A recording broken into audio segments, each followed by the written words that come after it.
do you? Well, let me tell you, trees are amazing. I mean, we literally breathe the air they are creating. They clean up our pollution, our carbon. They store and purify water, give us medicine that cures our diseases, food that feeds us, which is why I'm so sorry to tell you that we burn them down.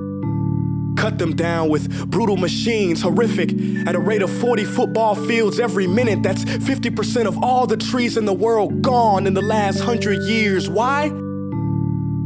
For this. And that wouldn't make me so sad if it weren't so many pictures of leaves on it.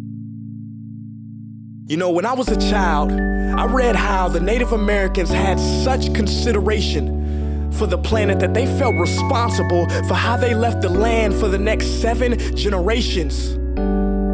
Which brings me great sorrow, because most of us today don't even care about tomorrow. So I'm sorry. I'm sorry that we put profit above people, greed above need, the rule of gold above the golden rule. I'm sorry we use nature as a credit card with no spending limit, overdrafting animals to extinction, stealing your chance to ever see their uniqueness or become friends with them. Sorry we poison the ocean so much that you can't even swim in them.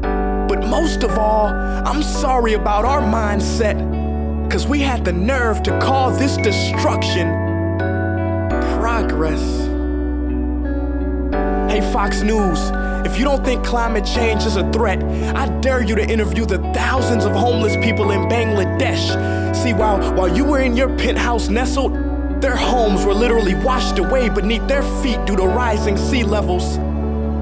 And Sarah Palin, you said that you love the smell of fossil fuels. Well, I urge you to talk to the kids of Beijing who are forced to wear pollution masks just to go to school. See, you can ignore this, but the thing about truth is, it can be denied, not avoided.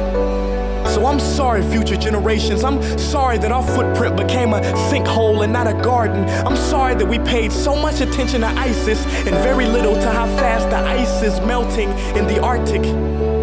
I'm sorry we doomed you, and I'm sorry we couldn't find another planet in time to move to.